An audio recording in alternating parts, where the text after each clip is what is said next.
Amis téléspectateurs bonsoir asalaamaaleykum ci émission bi nga xamante ne yéen a ngi koy doon xaar boobu léegi les mondialistes la ñu wax mu nekk une émission boo xam ne yéen a ngi leen gis ci li nga xam mooy réseau yi muy daw boobu léegi teaser bi comme li ñu wax rek boobu la yéen a ngi koy xaar egsi na les mondialistes premier numéro moo war ci ànd ak ki nga xamante ne mooy soxna Danfa ñu war a nag def li nga xamante ne mooy analyse première journée bu li nga xamante ne mooy coupe du monde bi nga xam ne door na tey ca Doha ca Qatar premier match bi nga xamante ne moom la ñu am en lice nekkoon Qatar pays organisateur contre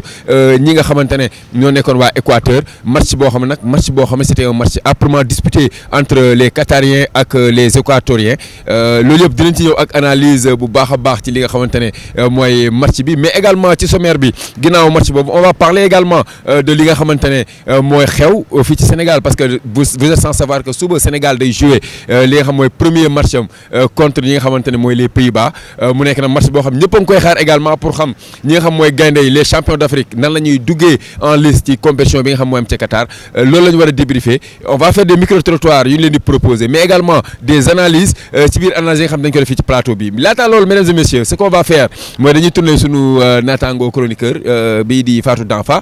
mu nuyoog askan wi balaa ñu soobu ci waxtaan bi Fatou asalaamaaleykum. waaw Mouhamed ziar naa la de bëgg ñuy seetaan ñëpp dañ jox seen wàcc waaye li nga wax ne si émission bi saf sap ak coupe du monde bi. bëggee ñëpp. voilà di bëggee ñëpp coupe du monde bi gars yi ñu ngi koy xaar ay sportifs ñoo toog war a waxtaan ci li nga xamante ne mooy coupe du monde bi nga xam mooy am ci Qatar tey gis nañu ginnaaw cérémonie d'ouverture bi le Qatar joué ak ñi nga xamante ne mooy waa Équateur déjà buñ sooboo ci waxtaan bi coupe du nan nga ko jàngatee match boobu noonu. waaw Mouhamed tey gis nañ match bu neex macha allah tey moom li doon xaar tey ci ouverture coupe du monde bi gis nañ ko. na match bii di Qatar ak Équateur gis nañ match bu neex la. match bu am rigueur vraiment moom tey lu doon xaar gis na ko match bu neex jaar na yoon daal jaar na yoon. mu mel ni bu ñu xoolee aussi match bi nga xam ni seetaan nañ ko man je me dis que match bi am na rigueur am na man à un moment sax je me suis dit que peut-être les Qatariens dinañ am problème pour jeexal match bi sur le plan physique parce que gis nañ ñoom ni ñu démarré tambour battant ils se sont heurtés nag à une équipe dafa mel ni bu leen ëpp doole tuuti waa Équateur nag dafa mel ni moo leen ëpp expérience également parce que Qatar c'est le petit poussé organisation moo leen boole ak coupe du monde bi. waaw ba ñu xoolee match bi gis nañ ne Qatar dañ leen dominer carrément dañ leen dominer lool ci match bi boo xoolee da nga xam ne match bi moom carrément ku am rigueur doo ci génn nag dès le premier minute match bi dafa ne tàgg ma ne match bi day metti dan arbitre bi sifflé bu xool match bi xam ne match bi day metti vraiment match tey gis nañ match bu neex a neex match bu am rigueur mais kii di Qatar moom gars yi dañ ko dominer largement moom gars yi moom dañ ko def. absolument waaw dañ ko dominer parce que boo xoolee li nga xamante ne mooy match bi ci déroulement dès les premières minutes sax les Équatoriens. 2 minutes rek 2 minutes waaw. le but a été refusé pour un hors-jeu ñu dem ba ci biir ñu continuer waat 11e minute par l'intermédiaire de Valencia. un joueur attaquant expérimenté moo dugal li nga xamante ne mooy le premier but bi nga xamante ne moo permettre waa Équateur ñu entrer ci seen compétition sur penalty naturellement ginnaaw bi nga xam ne kii mooy góol bi Sadd Mohamed El Sadd moo def faute boobu noonu Valencia moo ko transformé mais après on a vu que ñoom taxawuñu dès ça que ñu dugal dañoo foncé ci nga xam mooy ci kaw Qatar yi pour mën a jéem a am li nga xamante ne mooy un deuxième but faire le break donc ci loolu peut-être liñ ci mën a jàngat également mooy pour une équipe boo xamante ne équipe bu ndaw la est-ce que du erreur également de la part de l'entraîneur ngir mu mën a ñëw ci premier match daal di ñëw rek songu équipe bu mel noonu attaqué ko te tegul ay calcul pour mu jéem a au moins am le point du nul devant ñi nga xam mooy Équateur. waaw Mouhamed tey li am mën nañu wax ni xaaruñu ko woon tey xaaruñu woon li am parce que Qatar mooy organisé tey ñu ngi doon xaar beneen Qatar tey la doon xaar tey ci yoon dans les normes tey Qatar waroon naa génn benn victoire bu demee ba jaaxle samp nul mais tey li am mën nañu wax ni sax tey daanaka 3 buts à 0 la woon ndax tey ñu ngi naan am na hors-jeu ñu naan amul hors-jeu kon doy na waar surtout attaquant bi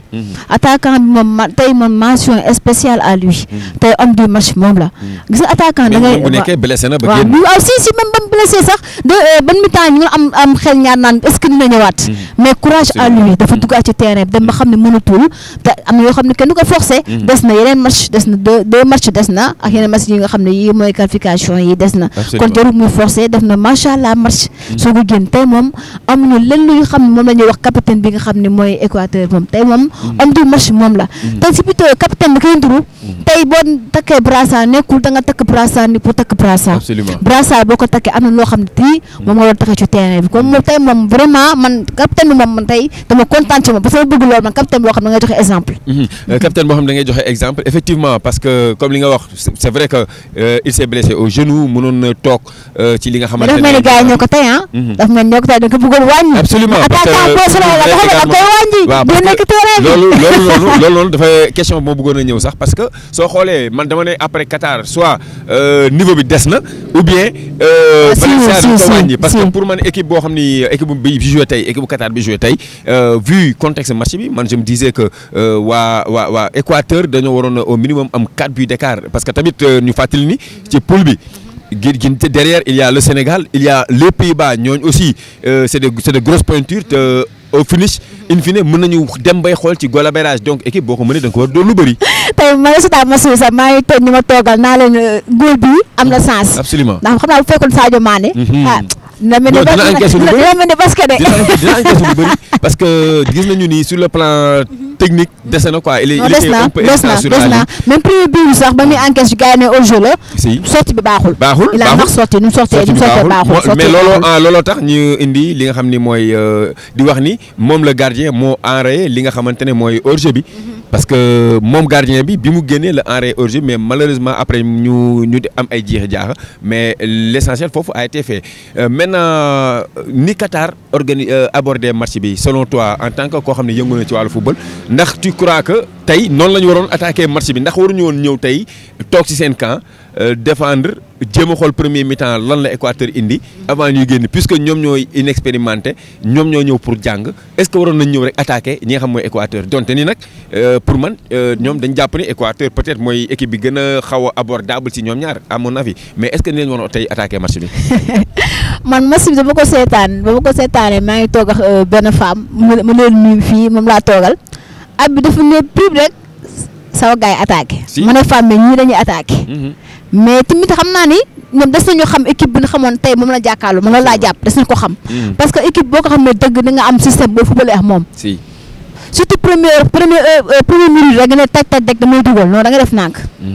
boo duggee da nga def nànk di xool équipe bi lan la indi ba pare. nga ni kon kii lii la indi naa ko jaaree fii mais doo ñëw song. parfois dañu naan meilleure façon bi pour défendre da ngay songi mais am na yeneen song yoo xam boo ko songee rek. boo xam ne day xaw a doy waar te tey moo dal ñi nga xam ne mooy Qatar. Qatar mu laa wax léegi Qatar moo organisé. tey nu mu ñëwee tey ñu ngi doon xaar beneen Qatar tey. tey lu doon xaaree Qatar nga xam ne ñoo organisé ak Qatar bi ñu gis tey bokkul. absolument tey Qatar waru woon perte. waru woon perte da koy wàññi. absolument yaa organisé waroo perte. absolument moo nag victoire rek wala samp niw. mais est-ce que tey défaite bii nii du leen génnee ci compétition bi parce que quand tu sais que peut-être ni dañuy yaakaar ni. Équateur moo gën a yemamaay ci équipe bi à part moom su perte devant l'Équateur war a dajeek Hollande. Pays-Bas wala après Sénégal derrière. est-ce que yow yaakaar nga ni Qatar bi war na mën a def vraiment résultat surprise pour génn au deuxième tour. pour te dire vrai man sama opinion laay wax man li ma gis tey ci Qatar doyu ma. li ma gis Qatar man boo def attention sa amaana Qatar mooy njëkk a toog. en tant que pays organisateur.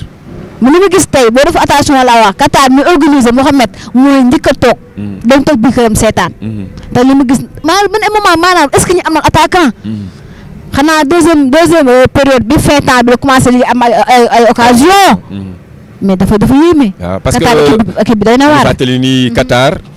aussi. joué na ak Équateur en match amical. dóor ko 4-3. donc aussi est-ce que du loolu aussi mooy moo leen indil ñu am confiance ni war nañ mën a ñëw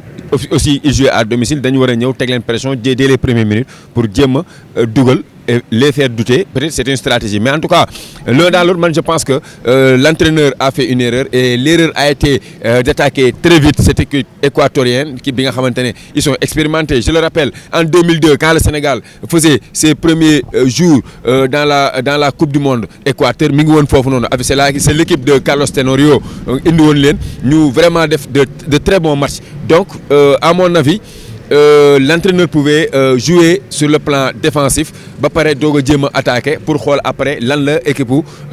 Équateur bi indi mais au-delà de ça pour terminer peut-être ce sujet bi avant ñuy dem au niveau de Kolda parce que y a Bangoura qui est là-bas ñu déglu aussi son analyse du match peut-être ñu wax ci li nga xamante ne mooy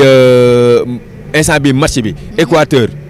dañuy wax ci Équateur parce que Valencia wane na boppam. déjà meilleur buteur. non dama kontaan ci moom. voilà mu dama bëgg attaquant bi marqué. j'aime bien. voilà donc voilà dinañu wax ci moom parce que 2 buts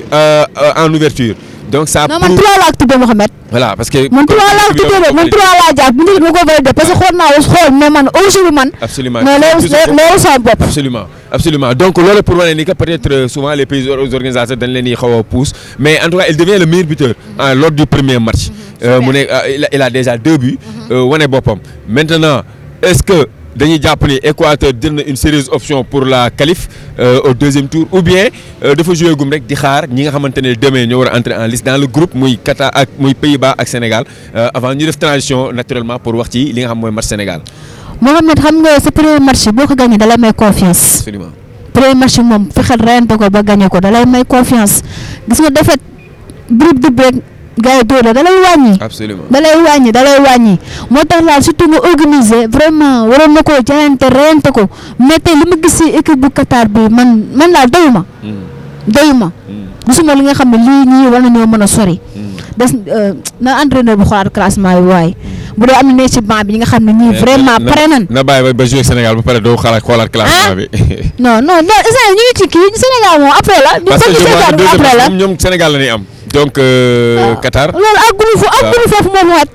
àgguñu foofu. voilà donc merci mesdames et messieurs comme ñu fàttali leen toujours dans votre émission les mondialistes accompagné de la belle Fatou Danfa ñu ñëw pour débriefer leen li nga xamante ne mooy les matchs donc du mondial première journée donc ñi nga amoon ñi nga xamante ne mooy l'équipe du Qatar qui faisait face à l'équipe d'Équateur. Ce qu'on va faire on va se tourner du côté de Kolda avec notre ami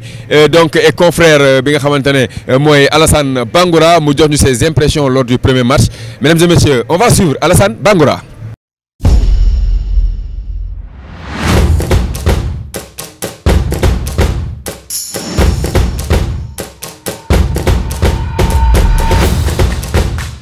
Bonsoir à tous et merci de nous avoir pratiqué sur la Dépêche TV et bienvenue dans cette 22e Coupe du Monde Qatar 2022. Nous allons vous débriefer directement le match d'aujourd'hui et également la cérémonie d'ouverture du Qatar 2022. Alors nous avons vu en tout cas il y a eu des étoiles, la lumière, en tout cas les folklore, en tout cas une ambiance très ambiancée. En tout cas du côté des Qatar nous avons et nous sommes très égalés par cette ouverture, cérémonie d'ouverture ce soir. En tout cas Qatar nous a pas encore déçus par rapport à l'organisation de cette grande cérémonie qui nous a tellement émerveillés. Mais surtout, ce qui nous a émerveillés de plus, nous avons vu nos drapeaux du Sénégal, en tout cas, flotter parmi tant de drapeaux. En tout cas, c'est ce qui nous a émis, nous qui sommes les Sénégalais, mais nous qui sommes également les supporters du Lion. Alors, nous revenons par rapport au match d'aujourd'hui qui s'est opposé entre pays d'organisateurs Qatar et également et pays qui a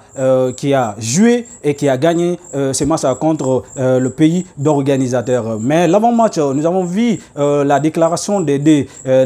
coachs qui disaient qu'ils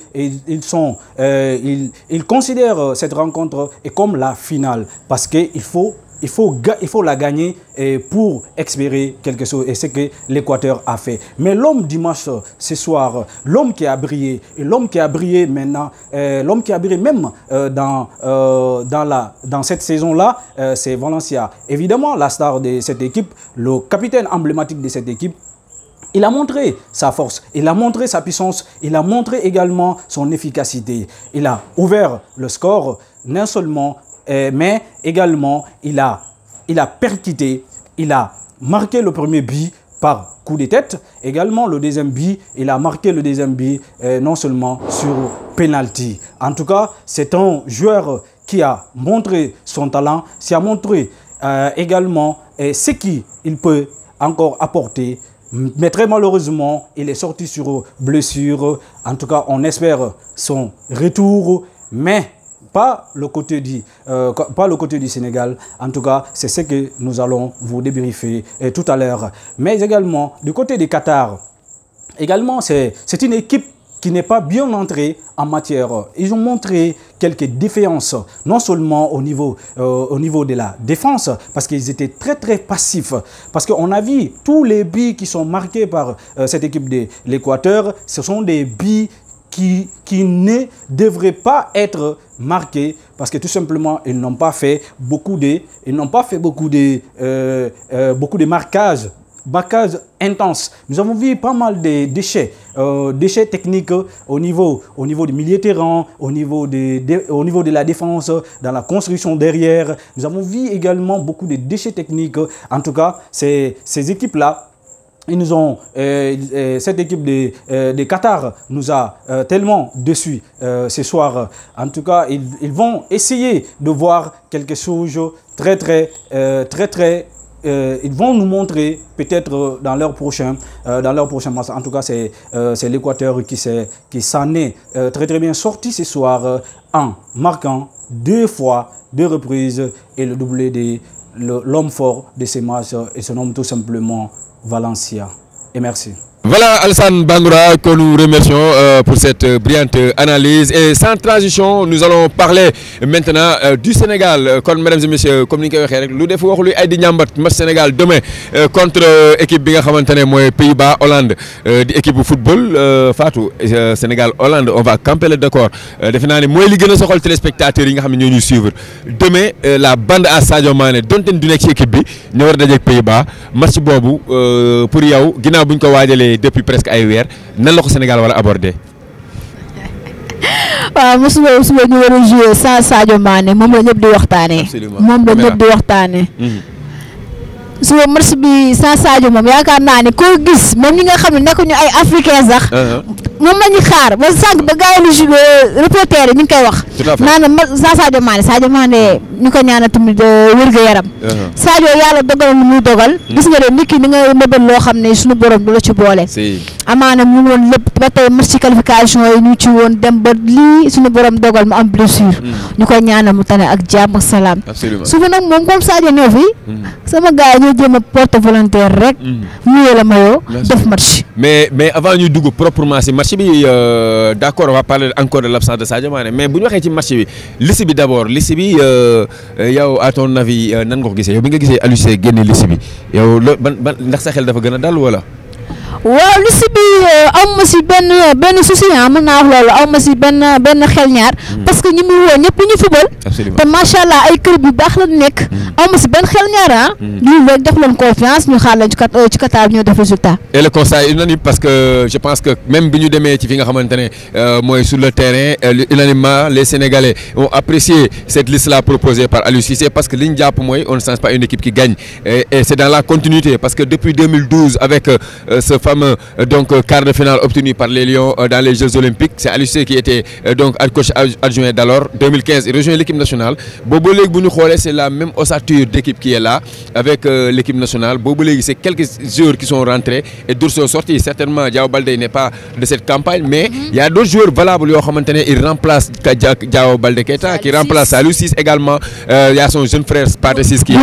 voilà Bouna Sarr également blessé ne jouera pas ne fera pas partie de la compétition mais terewul kon ba léegi nii li nga xamante ne mooy équipe nationale am li nga xam mooy équipe bu baax bu parce que on a des joueurs valables tey suñu xoolee masse salariale suñu équipe day nekk équipe bu mën a concurrencer beaucoup d'équipes européennes et beaucoup d'équipes même je vais dire du monde parce que c'est de grosses pointures ñoo fi nekk de gros calibres qui jouent dans les plus grands championnats loolu aussi donc ça nous permet de dire que de valider cette liste là d'Aliou Cissé maintenant on va parler ci li nga xamante ne moo ñu soxal mooy match suba bi Hollande Pays-Bas j'ai l'habitude de le dire Pays-Bas mooy équipe bi nga xamante ne man bokk ba ma dalee seetaan football c'est une équipe qui réussit ses matchs de poule ñoom d'habitude en match de poule ils cartonnent souvent c'est des 3-0 c'est des 4-0 bu ñu génnee peut-être après en huitième de finale souvent la ñu am problème mais en quart mais en match de poule souvent ils cartonnent Sénégal équipe bu mag la tey on peut parce que c'est un grand d'Afrique pays bi nga xam moo gagné champion d'Afrique donc c'est bien à préciser mais est-ce que dañu war a ñëw ci statut champion d'Afrique wala dañu war a ñëw ci statut outsider maanaam bàyyi jox cër Pays-Bas pour mun ko gagner. Mohamed man dama naan champion d'Afrique bi passé na.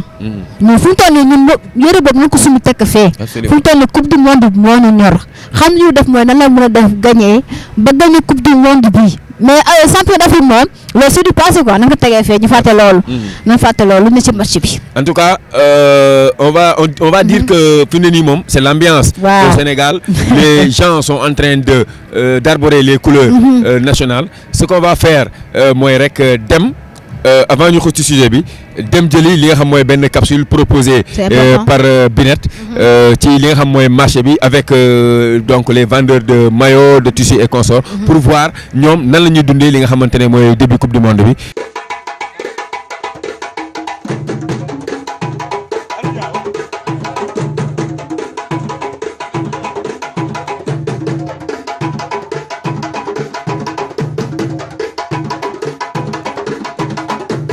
maaleykum salaam wa rahmatulah wa barakaatu. tur bi naka la. Modou Diop lañ koy wax. tey ñu fekk la fii nga xamante ne mooy maquette nga jaay li nga xamante ne mooy ay couleurs gis nañ fi ay matériel ndax mën nga jox réellement lan moo fi nekk ci ay bagages yoo xam yaa ngi koy jaay jëm ci couleuru équipe nationale. waaw ginnaaw yàlla bu ma nuyoo waa Sénégal gépp xam nga ku ci nekk maa ngi lay nuyu sa tur ak sa sant ndax man Sénégalais la 100% man bu dul dara sax ci vert zone rouge yi man damay supporter comme ñëpp. parce que man biir Sénégalais laa waaw te et puis tamit suñu Lions yi dañoo ñëw jël coupe d'Afrique te dañoo feneen jël coupe du monde am nañu manquant nag gars yi nag ñu ngi ciy xel ñaar mais loolu yóbbul loolu taxul équipe bi ragal incha allah ci kaw ca kanam lañ jëm mais tamit drapeau vert zone rouge yi faaw ñu wane suñu symbole tamit wane ni lii moo fi ne quoi parce que. waaw am na moyen am na mbiib am na drapeau waaw am na blanc tamit. am na tamit ay bandeau am na bandeau tamit comme yii waaw yii moom la ñuy taf ci bopp yi waaw mais gars yi moom ñu ngi koy jënd moom gars yi moom ay sénégalais lañu moom. waaw sëñ Mor Diouf ñu fekk la fii ci marché ngay jaay couleuru Sénégal vert jaune rouge gis nañ fi ay matériels yu bëri ndax mën nga ñu wax li nga xam ne moom ngay jaay. waaw couleuru Sénégal laa jaay muy cap ak drapeau ak ay mbir moom la ñuy jaay ndax daaw. bañ ko tàmbalee ñëpp dañu war ñu ñooy Sénégal ñu ñëw waa marché ruq bi ñun ñoo ko tàmbalee ñun waa ruq bi ndax lu ñëw rek ñu ñëw fi ñàkk rip daa bu ñu ñàkkee rip nag yàlla may ñu am ndam si coupe bi ñuy ñaanaat di jëm mondial di ñaan rek lan dal nañu amee woon ren tàmbalee ko ne yàlla na ko yàlla defal ci bi jaay Seydina Muhammad sallallahu taala alayhi wa sallam di ñaanal suñu joueur yàlla nañu am ndam waa Aliou Cissé yàlla na ko yàlla may ndam ndax ndamu Sénégal suñu ndam la ñun ñëpp ndax tey jii ku woon jaay sax yaa ngi fortaat ci couleuru Sénégal kon na la ñaanal couleuru Sénégal am njëriñ yàlla nañu yàlla may ndam li ci barke Seydina Muhammad loolu rek la ñuy ñaanal suñu réew. waaw léegi ñun gis nañ ni ambiance dafa teel a am yaa ngi dégg ni musique bi di jolli ñuy rëq ni ñaa ngi ñëw di jënd li nga xam mooy couleurs yi soit maillot soit ballon wala mbiib ak lu ñu mel mu mel ni confiance am na loolu nan nga koy jàngatee. waaw dañoo am yaakaar baax a baax ndax ñun ay lion lañ ñun ñooy lion de Sénégal ku ñu xamul xam ne Sénégal la gaynde la moo tax fu ne ñu dañoo am yaakaar am confiance lu suñu yàlla mayul capital dinañ dem ba final su neexee yàlla waaw moo tax mu dala am ambiance ñun ñëpp kontaan suñu xel daal dal na. nga nekk ci li nga xamante ne mooy jaay li nga xam mooy couleur nationale yi ndax mën nañu xam lan moo waral loolu. waaw ñu ngi leen di bëggee di leen ziar yéen chaîne télévision bi di nuyu ñëpp ñu ni seetaan à travers fii ci biir chaîne bi nii lii nag question bu yomb la li waral lii mooy ñun yàlla dafa def ni ay businessman la ba pare tamit si coupe du monde bi lañ ne te coupe du monde ku ko wax xam ni c'est la fête te Sénégal moom ku ne xamee ne ni ñun lii dañ koy bëggee à tout moment léegi nag dañuy am yaakaar si suñu lions yi am yaakaar ci suñu dëkk bi moo tax ñu jël suñu xaalis dem investir si ñëw teg di jaay parce que tamit coupe du monde du yëf yi ndaw daal coupe du monde lu mag la lu ngand la du yëfi caaxaan. lan nga lañu gis ci kii bi yoo xam ne yaa ngi koy jaay gis nañu fi en tout cas ay maillot ay écharpe ak ñu ni mel ay drapeau lan la leen ngay jaay ginnaaw loolu noonu nga xamante ne bokk na ci couleur nationale yi. waaw gis nga am na fi ay drapeau am na fi tamit ay maillot xale ak mag am maillot yi dañoo salvaliser prix yi am na ci prix yoo xam ne ay 4000 am na 3000 5000 6000 am na 8000 drapeau yi tamit noonu la demee drapeau yu mag yi téeméer la yu mag yi yu ndaw yi 300 loolu lépp tamit ngir am plaisir man bu may jaay damay am plaisir. damay kontaan daal pour wane ni man je suis pire sénégalais te j'ai confiance pour suma équipe lii gars yi teg nii sax ak Sadio Mané c'est bien quoi Sadio Mané au terrain mais ku xam sénégalais xam jom ji mu am xam ngor gi mu am ak fula gi man gëm naa ni ñun match bii ni ñëw dañ ci am victoire te buñ ko ci amee dinañ xam ne loolu mën na nekk te yàlla na yàlla def ko it ci barke yonent bi alayhi salaatu wasalaam. voilà donc noonu la sénégalais yi kon vendeurs yi surtout di dundee li nga xamante ne mooy coupe du monde bi avec les donc les couleurs vous avez vu fu ñu dem drapeau yi nga xamante ne ñu ngi koy afficher les serre-têtes les bandeaux xam nga les maillots les deux versions même je veux dire le vert et le blanc yi nga xamante ne ñu ngi koy am ak lépp vraiment dëkk bi taaru na quoi macha allah même ci koñ yi ñu ngi takk drapeau et tout ça muy loo xamante ne vraiment lu nice la. waaw surtout maa la wax léegi fu mu toll nii Mouhamed dëkk bi dafa taaru.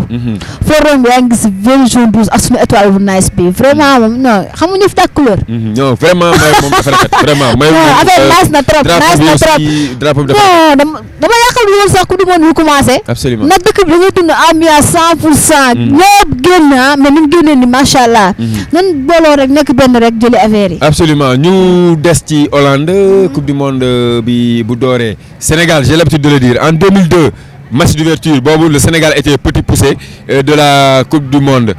boobu ñu ngi koy joué ca Corée Japon Sénégal ñu ko doon xaar contre la France boobu mooy détenir les 3 meilleurs buteurs des 3 grands championnats avec donc ki nga xamante ne mooy Djibril Cissé meilleur buteur du championnat de France avec 31 buts alors nekkoon AG Auxerre avec Khalilou Fadiga il y avait Trezeguet moo nekkoon le meilleur buteur avec aussi près de 30 buts nekkoon Italie mais aussi ñu wax ci Thierry Henry 30 buts également nekkoon Arsenal waroon dajeek Sénégal bi nga xamante ne kenn xamu ko woon jamono jooju première participation ñu gagné ko 1-0 mais 1-0 bi compté le but de Pape Boy Diop ñu koy encore ñaanal borom yërëm ko xare ko aljana donc mu nekkoon un but libérateur un vendredi de 31 mai 11h30 je vais dire le but a été marqué à la 30e minute Sénégal donc euphorique mais l'Afrique était en fête 2018 bu ñu ñëwee le même scénario se présente match d'ouverture pour le Sénégal premier match je vais dire pas le match d'ouverture de la Coupe du Monde mais premier match au Sénégal contre la Pologne c'est le Sénégal qui gagne encore 2-1 contre l'équipe de Lewandowski ñu bëgg a xam est-ce que tey Sénégal dina mën a réitérer exploit boobu on dit souvent nag jamais 203 est-ce que Sénégal suba dina ko dàbbaliwaat ci kanamu Hollande Pays-Bas loolu lañ bëgg a xam. jamais 203 ay wax la rek. naka ay wax la rek fii jàpp nañu gisoon fi équipe bi jàpp boo ñëwee mu aller mu dóor. retour mu dóor. am na yoo xam moo xam ne parfois ay wax lay doon. ay wax lay doon fan jaaroon la ñuy jaaraat rek. donc yow tu penses que quand tu es confiante que contre Pays-Bas le Sénégal inchallah va gagner. pourquoi pas. man loolu fu mu waaye Mouhamed bàyyi ma. en tout cas kuy bàyyi équipe la yor ñun équipe la ñu yor dëgg la nag neextu footballal. ba pare moom ay machine de poule da ciy génn. xam nga ay huitième de finale quart de finale lay commencé am problème wàcc mais moom match boobu da ko assuré mais tamit pourquoi pas. ñun tamit ñu wane suñu bopp suba moom dañu war a dóor match bi. absolument dañ ko war a dóor si man Sénégalais moom man koo ci laaj fi ñu toll nii mën a dañuy gagné mais nan parce que tamit defe naa ne on le dit souvent le foot se joue à 11 contre 11 avec dans un terrain rectangulaire donc yow en tant que koo xam ne pratiqué na football jouer en attaque ci fan lañ mën a jaar tey ci fan lañ mën a jaar ak yow tey boo ma doon wax ban classement nga gis ni buñ ko tegoon tey vraiment dina yomb ci Sénégalais yi. classement moom xoolal grave bàyyi ka Cissé quoi. dama koy bàyyi Cissé. match bi lenn moo koy gagné. sa adversaire nga gën ko bëgg bal bi. absolument. su ma dugal doo dugal. défenseur yi taxaw ñoom ñun suñu attaquant ñun bu dugalul. ñee seen défenseur duñ dugal. absolument. premier mi-temps rek Mouhamed. war na mën a rey match bi mu dee. bu ñu mi-temps yóbbaale suñu 2 heures yu leer nañ. wala bu ñu amee benn jën bu ñu ñëwaatee 0 suñu match. na fekk ba suñu mi-temps rek avantage bi na nekkee côté Sénégal.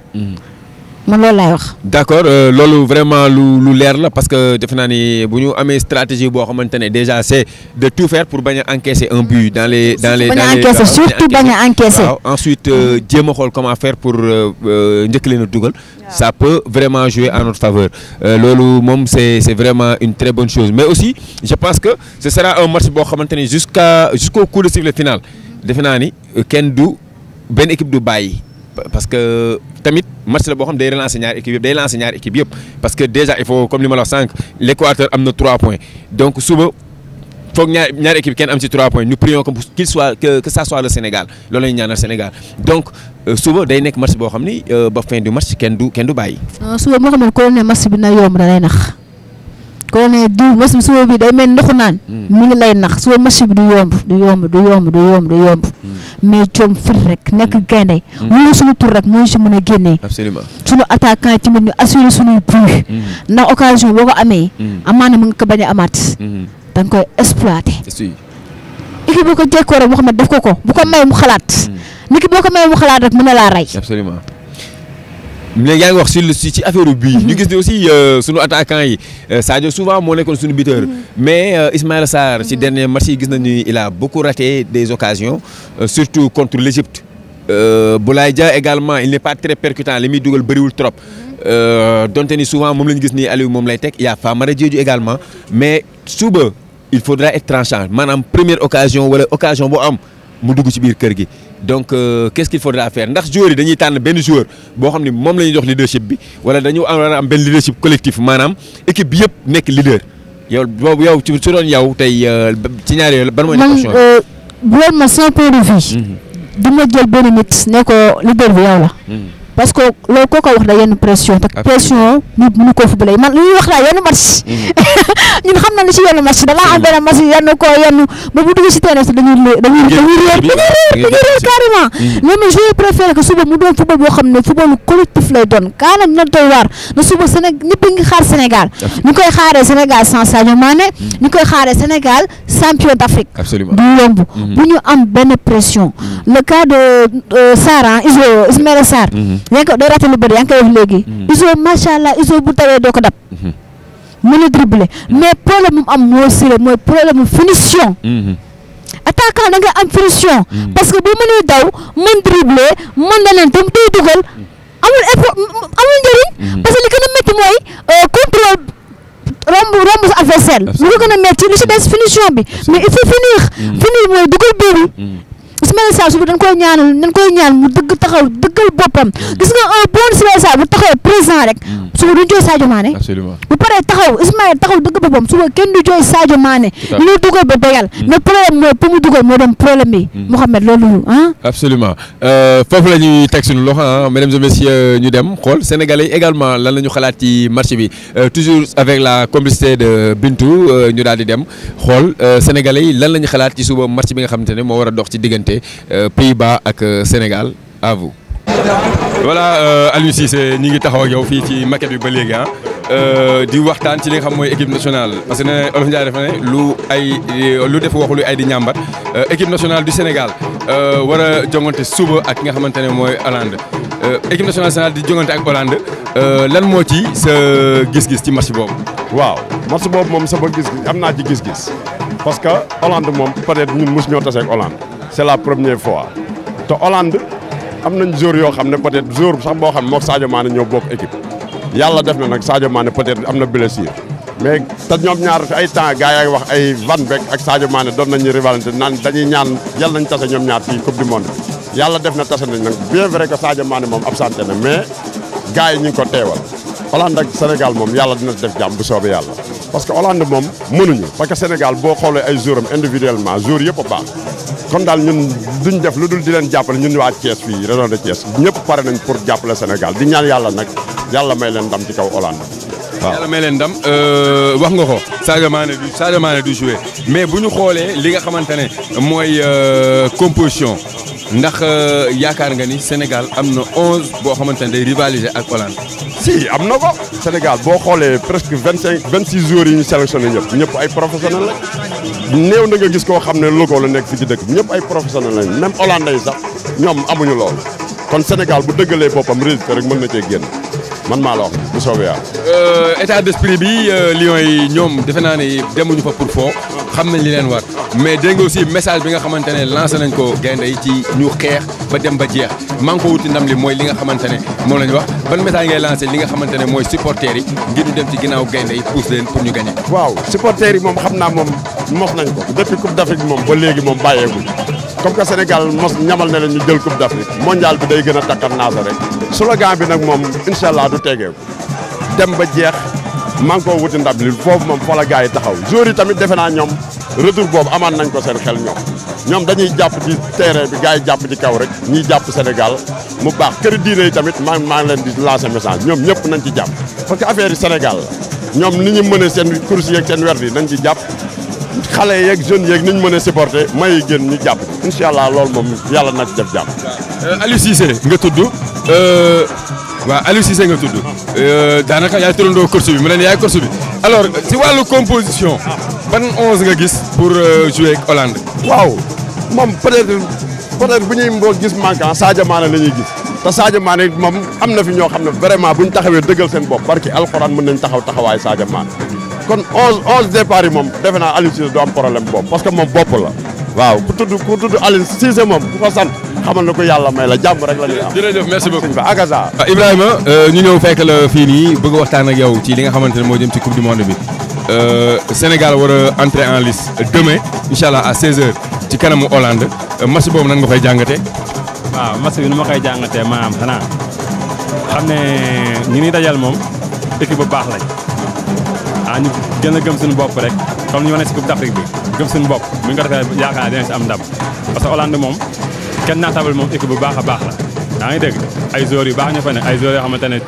ñun ñëpp ay football maanaam ni internationaux yi kon li ñuy def loolu maanaam ni gëm suñu bopp rek bu ñu gëmee suñu bopp rek ñaan yàlla rek waaw mën nañ see génn daal incha allah. Sadio Mané du jouer waaye yow ci lu ñu la déggee nga wax mel na ni yow loolu du problème quoi parce que am nañ des joueurs valables bi ko mën a remplacer. waaw parce que Sadio Mané benn joueur mënul football ma day xool maanaam 11 joueurs la yaa ngi dégg Sadio Mané xëy na yàlla moo dogal lool si moom rek mais am na yeneen joueurs yoo xamante ne tey jii war nañ ko seen mën a génne buñ footballee daal gëm seen bopp xam ngeen maanaam ne bu dul Sadio Mané ñoom war nañoo mën a gagné kon yaakaar naa waaw ñoom daal dinañ si génn waaw nañ gëm seen bopp rek te xam ne maanaam ne bu dul Sadio Mané tamit Sadio Mané wax dëgg yàlla moom joueur la moom bu nekkee moom si terrain moom xëy na day wàññi équipe waaye yàlla dogal na lii la dogal nañ gëm seen bopp xam ne maanaam mën nañ see génn sans Sadio Mané. dañ ne il y a jamais 203 Sénégal 2002 match d'ouverture mu dóor France ñu ñëwaat 2018 match d'ouverture am mu dóor ñi nga xam ñooy Pologne ndax yaakaar nga ni Sénégal dina dàbbaliwaat ci kanamu Hollande defaat li ni mel. am naa si yaakaar bu baax am si confiance tamit bu baax a baax ndax xam naa ne bu dee suñu latéral baax na bu dee suñu milieu terrain baax na am na ay attaques yu baax kon war nañ see mën a génn war nañoo mën a ñëw raatale Pays-Bas jàll waaw. mais Ibrahima benn affaire dañoo indi woowoon ki nga xam mooy Ismaël Jacobs muy latéral gauche ñu dem ba si biir mu waroon a def nationalité mais FIFA validé gul nationalité am tax ki ñu woo ki nga xamante ne mooy Ndiaye pour mu ñëw remplacer ko ndax yaakaar ngeen loolu du perturber équipe bi ndax ki nga xam mooy Salou Cissé fa doon xaar mais malheureusement Aliou Cissé yóbbu ko ndax manque de compétition tey nag ki nga xamante moo nekkoon ci U23 yi di Ndiaye ñëw na ndax yaakaar nga ni peut-être loolu du déstabiliser équipe bi. non su ma jëm bopp man joueur Sénégal yi ñëpp laa gëm quoi parce que xam naa ne ñoom li ñuy def mën nañ ko kon maanaam ku ñu dem ba jël rek kooku ay mbiram antuwul ñu jëlaat keneen yaakaar naa kooku war na see mën a génn Sénégal yi quoi waaw war naa mën a baax waaw. kon yow daal jàpp nga ni fi incha allah Sénégal dina sori lool ci compétition. am naa si confiance bu baax a baax xam naa ne moom moo va finir daal waaw yaakaar am naa si yaakaar bu baax a baax. alors lan ngay ñaax supporters yi. ngay ñaax xanaa ñu gën a def comme ni defoon si Coupe d'Afrique bi rek gën a may gaynde yi confiance si porté waaw gësam yëngal yaa ngi dégg ba mu baax ba mu neex si porté Sénégal yi rek gunge leen ñu jël coupe du monde am naa yaakaar maanaam ni première coupe du monde Afrique Sénégal lay dugg waaw yal na ko yàlla def jaayoo. voilà ñu ngi fii ak sëñ Gora moom mi ngi supporté déjà ak ballon bi affiche yi couleur nationale vert jaune rouge sëñ bi asalaamaaleykum. maaleykum salaam. ñu wax directement ci li nga xam moo soxal wala moom la Sénégal di xaar muy match bi nga xam mooy ubbi wala boog mooy ubbi match su Sénégal ko ci compétition bi muy Sénégal Hollande wala Hollande Sénégal jëm ci coupe du monde Qatar 2022. gis nañu déjà match bi commencé na jax ñi ñaa ngi way ñi ñaa ngi fecc ñi ñaa ngi jaay couleur nationale ku nekk ngi supporté te match bi ñëwagul ambiance boobu nan nga koy dundee. ambiance boobu moom dëgg yàlla moom ambiance mu neex la. gaa yaa ngi koy dund moom normalement moom ñu ngi ko dund bu baax a baax gaa yaa ngi jaay may yi affaire yëpp a ngi dox normal yaa ngi dégg ñu ngi dund bu baax a baax ñu ngi koy dund normal kay. Hollande nan nga ko jàngatee parce que équipe la yoo xamante ne ñaar ñëpp mën nañ ci équipe ci kayit tolloo nañ valeur mais tey Sénégal nan la war a comporté woo ci kanamu Hollande bu bëggee gagné 3 points yi parce que tamit démarrer victoire dina baax lool ci Sénégal. non démarrer victoire bu baax moom la ñu bëgg sax ñun ñii mais match boobu match bu métti lay doon moom du nekk match bu yomb quoi parce que Hollande yi moom équipe bu baax lañ yor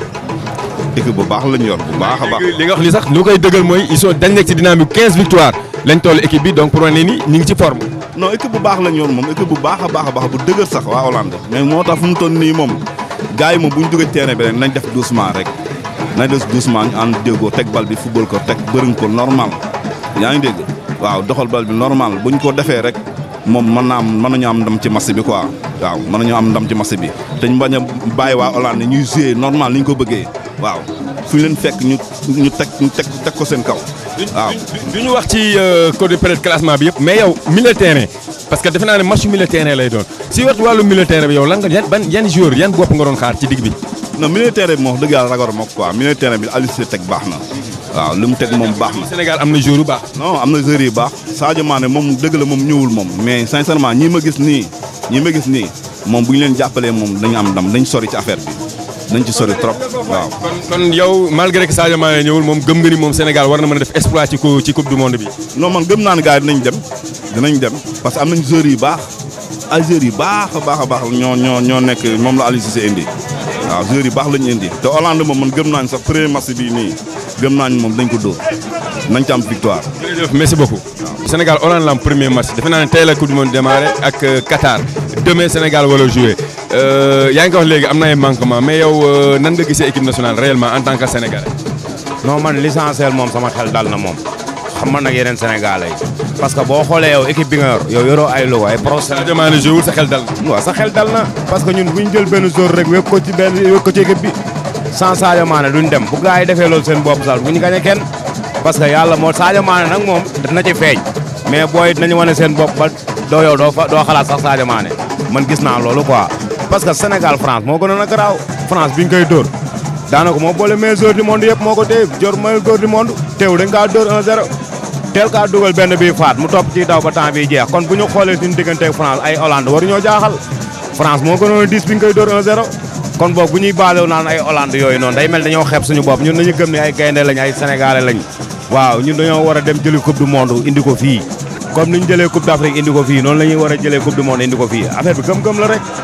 Voilà mesdames et messieurs donc vous avez vu li nga xamante ne kon ba léegi rek mooy confiance bi nga xam ne sénégalais yi ñu ngi koy affiché par rapport à ce match là bi nga xamante ne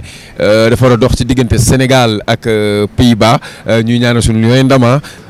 d'enfant boog pardon nan nga jàngatee sénégalais ak confiance bi nga xamante ne ñu ngi koy affiché ci li nga xamante ne mooy coupe du monde bi nga xamante ne Sénégal premier match am suba la. waaw confiance Mohamed mënut a ñàkk parce que mun nekk ci réew moo xam ne doo am si ñoom confiance te suñu booy macha allah ñu pas mën a xam nga tellement ay suñu booy suñu gaynde yi ñu ngi ci. ñu ngi compétir ñu ngi jouer ñu ngi def ay match fi nekk tey koo xool kii Iliman Ndiaye tey fu mu nekk mu ngi fay dugal. mu ngi marqué apprenti ah. gars yi Koulibaly Chelsea ma ngi fay toj. Mendy Chelsea mi ngi def match. kon suba waruñu am souci confiance totale lañ war a jox suñu Lions yi malgré que Sadio Mané neuf yi mais Sadio neuf yi mais tamit ba tey équipe baa ngi fi confiance lañ la war a jox. voilà équipe baa ngi fii comme li nga wax noonu pour appuyer ko peut-être li ñuy wax rek mooy que demain ce sera un match boo xamante ne man j'attends Aliou Cissé dans la mesure où je pense que c'est quelqu'un qui pourra faire li nga xamante ne créer la surprise je pense que El Tactico la tudd c'est pas pour ñu tuddee ko El Tactico donc je pense que dina ñëw ci loo xamante ne dina empêcher déjà l'équipe ou bien la machine hollandaise pour mu progresser ensuite dina tax ba li nga xamante ne mooy joueurs yi mën a aussi def li nga xamante ne mooy la différence ñu am confiance en lui parce que yàgg naa équipe bi yàgg naa ak Lions yi xam na li nga xamante ne bu ko tegee joueurs yi ensuite il a aussi progressé ci beaucoup d'aspects donc li ñu koy wax rek mooy fexe ñaanal ko également mu continuer dañuy daal di rek defaat navette dem du côté de Kolda on va essayer de voir Alassane Bangoura aussi mu jox ñu son analyse ci li nga xamante ne mooy le match qui va opposer demain le Sénégal aux Pays-Bas Alassane à vous.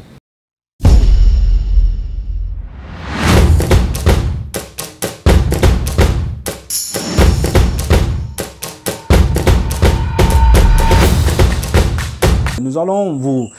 donner la composition de l'équipe du Sénégal, en tout cas l'équipe très très entendue après l'absence de la star internationale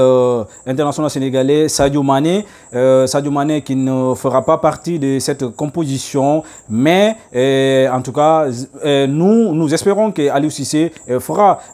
en tout cas confiance à ces joueurs qui sont disponibles et pour renverser la tendance, et malgré il rencontre une équipe très très attendue dans cette Coupe du Monde parce que c'est une équipe qui est considérée comme la plus grande favorite dans cette Coupe du Monde. Alors mais Sénégal également a des arguments, que ce soit en derrière, que ce soit derrière, que ce soit au milieu de terrain et que ce soit également sur les côtés, mais également en attaque, attaquant des pointes également. Donc au Sénégal a bel et bien des arguments qui peuvent, bel et bien contrecarrer à cette équipe d'Hollande. En tout cas, la composition que nous suggérons au sélectionneur sénégalais Aliou Cissé, en tout cas, on sait très bien que Edouard Mendy, il sera là probablement, il sera là sans doute dans les buts, en tout cas les deux défenseurs qui sont très bien en forme actuellement, à savoir Kalidou Koulibaly et Abdou Diallo. De côté droit, il faut donner ça forcément à Sabali. L'autre côté, il faut des Ballo Touré parce qu'on sait très bien que le gars qui devrait être là-bas, le joueur qui devrait être là-bas, il n'est pas venu Salou Ciss, à savoir en tout cas tous les Sénégalais le pleurent aujourd'hui. En tout cas, on espère que Fodé Ballo-Touré puisse remplir son rôle et pour qu'ils puissent quand même oublier les Sénégalais de Salou Ciss. En tout cas, le milieu de terrain, il faut donner ça à Nampalys Mendy parce qu'il a fait une CAN très explosive. En tout cas, on sait très bien qu'il va remplir le rôle de 6. Après ça, on sait très bien que Pathé Ciss qui fait des merveilles. Moi, je donne ces 8 côtés du côté des Ganagé. En tout cas, qui va démarrer avec Ganagé. On sait très bien que dans le championnat Espagne avec son club, et il fait des merveilles. En tout cas, après ce qu'il nous a montré ici au Sénégal pour sa première sélection, également, on sait très bien que Pathé Ciss, il pourra bel et bien remplir ce rôle. Donc, il faut faire confiance soit Krépin Diatta ou Eliman Ndiaye, puisque Sadio Mané n'est pas là. Donc ce sont les deux joueurs qui ne sont pas comme Sadio Mané, parce que personne ne peut égaler dans cette équipe Sadio Mané, mais j'en suis sûr et certain que ces deux équipes pourront remplir ce rôle. On sait très bien qu'il faut toujours conserver la place d'Ismaïla Sarr. Donc comme Bouna et Boulaye Dia,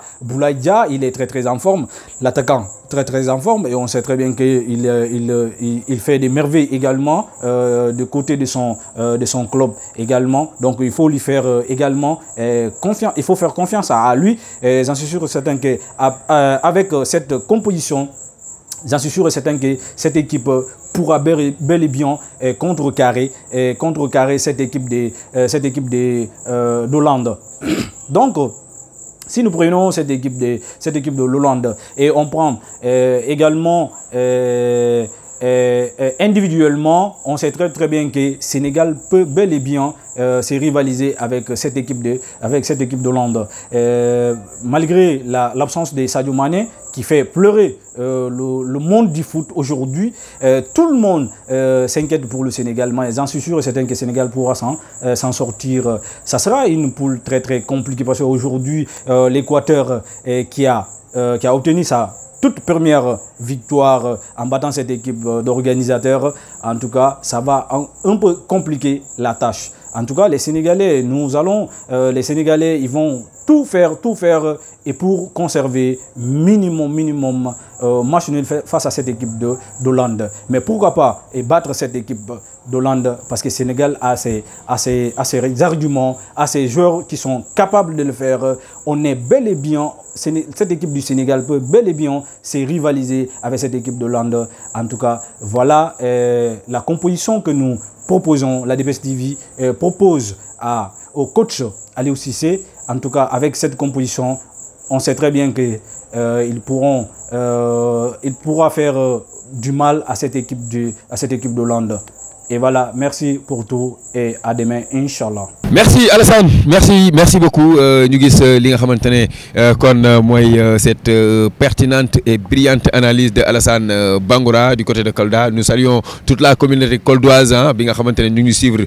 ci sunu canal yi. Ñu ngi leen jaajëfal bu baaxa baax. Alors dégg nga li nga xamantene mo analyse bi, mais dañuy wax un peu ci ben cas spécifique en équipe nationale. C'est le cas Salou Ciss. Il n'a pas été appelé en équipe nationale. Pourtant beaucoup na ci équipe type bu li nga xamantene moy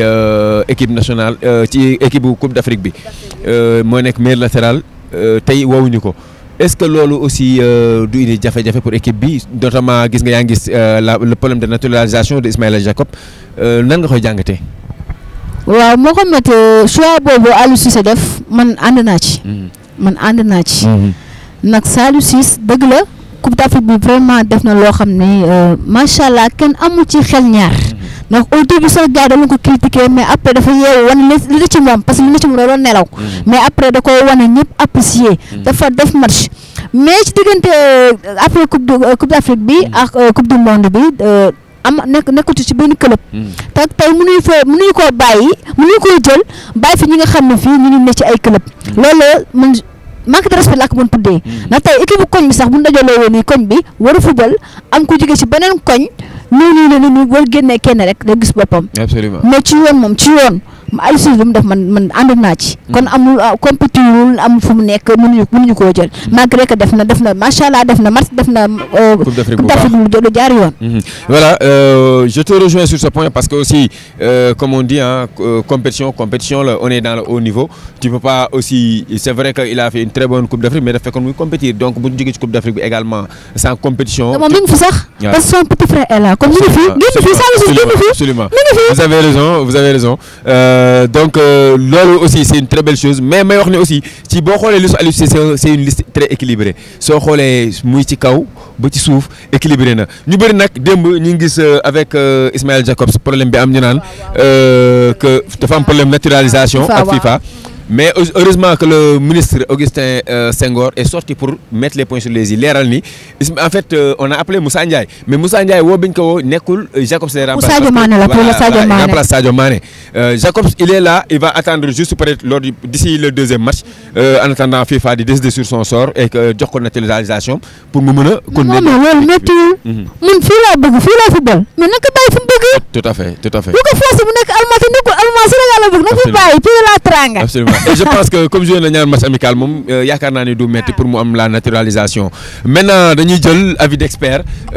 comme ni ñu koy proposé à chaque rencontre on va prendre un coach ou bien koo xam ne c'est un connaisseur du football laaj ko c'est que moom laaj ak tontu comme ça il va nous dire nan la gisee li nga xamante ne mooy compétition bi aujourd'hui c'est Adama Ndiaye qui va nous parler de l'équipe nationale du Sénégal ak lan la ci gis fan la ko gis mu yem ci compétition bi et entre autres on va suivre Adama Ndiaye dans un entretien qu'il nous a accordé. Voilà amis téléspectateurs de la Dépêche TV ci seen rubrique avis d'expert ñu toog ak monsieur Adama Ndiaye tey moom la ñuy àndal ci jàngat bu njëkk bi nga xamante ne ñu ngi ko jëmale ci li nga xamante ne mooy coupe du monde bi Olof Ndiaye nee na lu def waxu luy ay di njàmbat suba Sénégal war a jouer ak équipe bi nga xamante ne mooy Hollande ci match d'ouverture ñu war a yaatal ci lu bëri ci engouement wu li nga xam mooy coupe du monde bi mais waxtaan également ci li nga xamante mooy aspect technique ak tactique bi nga xamante ne joueurs yi war nañ koo aborder li nga xam mooy premier match bi nga xam ne ñu ngi ko war a jouer ak Pays-Bas balaa ñuy commencer ñu bàyyi ko mu niroog mbokku téléspectateurs yi monsieur Adama Ndiaye asalaamaaleykum. waaw maa ngi nuyu mbooloo yëpp di nuyu waa Dépêche TV di leen wax soyez la bienvenue à HM Thiali. Voilà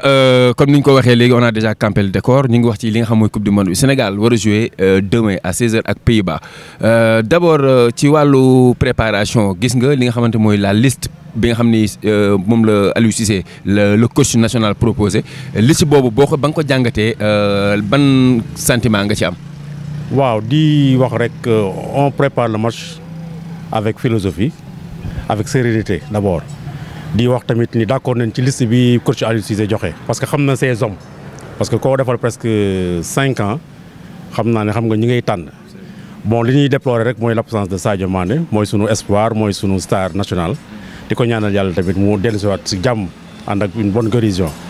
bon pour match suba bi moom sérénité rek sans pression parce que ñun tamit bon ku ñu xamul tamit dégg nga ñu sunu palmarès yu ñu def en Afrique et un peu partout dans les compétitions internationales donc sérénité calme et prendre les matchs un à un jusqu'à l'ultime finale quoi. dañuy wax coach il y a jamais 203 en 2002. Disons ñu ngi war a jouer 20 ans après mais quand on prend en référence le match de la France 2002 match d'ouverture le Sénégal gagne 1-0 en 2018 le Sénégal gagne 1-0 contre la Pologne en match d'ouverture en 2022 le Sénégal doit encore jouer peut-être son match d'ouverture contre les Pays-Bas ndax yaakaar nga ni le Sénégal peut encore réitérer li mu defoon ci 2 premiers matchs d'ouverture yi. Wolof li tubaab di wax rek jamais 203 jamais 203 nous sommes confiants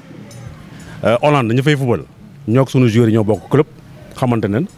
donc fi ñu jaaroon nag ñeneen dañuy jaaraat rek te man je pronostique 2-1 waaw incha allah. Sur le plan tactique. parce que léegi football tactique moo koy gagné en tant que koo xamante ne yaa ngi seetaan football depuis bu yàgg xam football également tactiquement nan lañ war a aborder match bi ak ban 11 nga yaakaar ne tey buñ ko tegee Sénégal war na mën a dem à l'assaut de l'équipe des Pays-Bas ba pare dóor leen 2-1 yooyu ngay wax. jël match bi du début à la fin bañ a ne dugal leen 2 buts wala dugal leen benn but rek match bi jeex na tant que arbitre bi sifflé wul fin du match bu ñu wax ne match bi jeex na. ba pare bañ a yàkkamti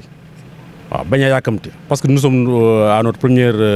première rencontre donc jël match bi calmement avec sérénité comme ni mu ko waxee comme classement bi ñuy teg rek habituellement classement Sénégal moo xam nañ ko moom ñi ciy changé du mat 3 wala 4 waaw ñi ciy changé du mat 3 wala 4 di yaakaar ni tamit les nouveaux vont faire leur travail aussi waaw. pour une première Afrique yóbbu ay coach yoo xam ni 5 équipes yi dem yëpp ay coach africain ñoo leen yóbbu loolu également je pense que bu nekk du c'est pas mënuñu wax ni xénophobie la mais defe naa lu baax la pour l'expérience africaine ñu yóbbu ay coach yoo xam ñëpp africain lañ. mais loolu mooy satisfaction première bi parce que ñi sunu coach yi nekk fii ay Afrique ay Rigobert Song Aliou Cissé mais ci tubaab bi nañ jànge fa leen footballé ba am seen diplôme retraité def jàng si foofu kon Aliou Cissé mi am na expérience. ku def deux mondial 3 mondial sax laay wax benn en tant que joueur benn ñaari en tant que entraîneur am nga expérience tey jii mondial bee gisuma benn entraîneur bu def 3 mondial amul en tant que joueur comme en tant que entraîneur donc ñun am nañ teg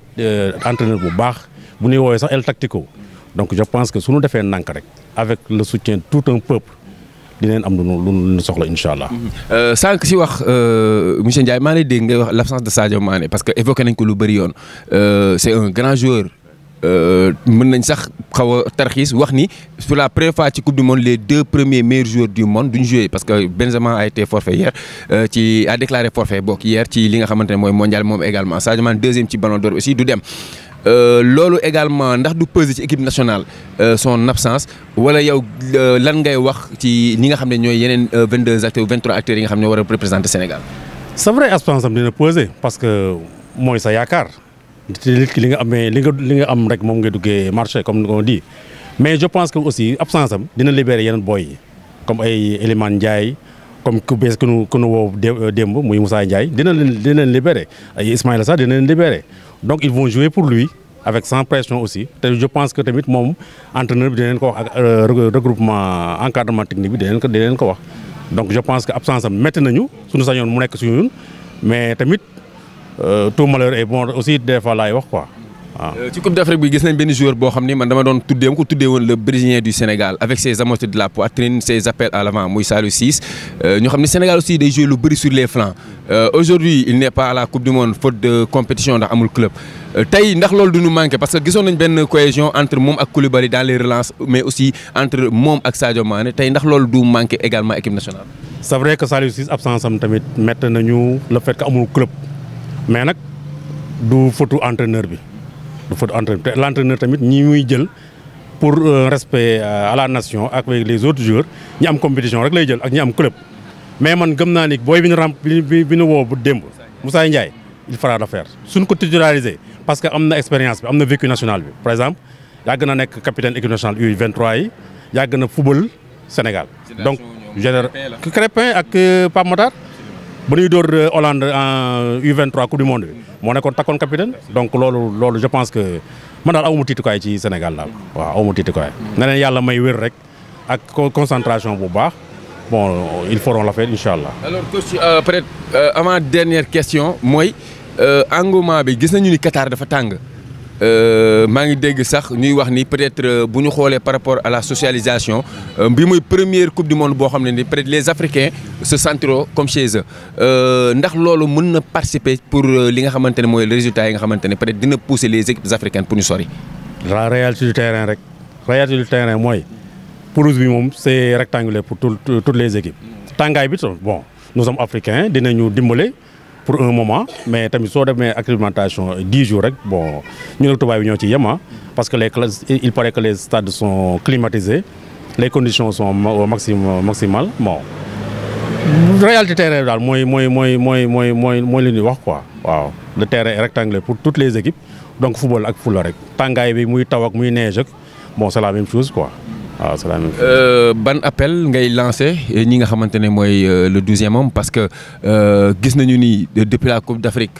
am na benn engouement populaire boo xam ne am na pour pousser l'équipe nationale vers l'avant bii pas nag la réalité est tout autre parce que Coupe du Monde la ñu wax donc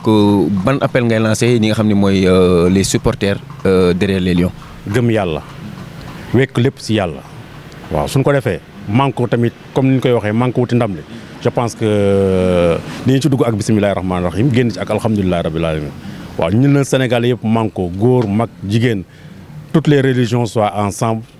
les chrétiens ñaan ci seen li ñu gëm les musulmans les animistes aussi parce que ay réalité africaine la ñëpp ñaan rek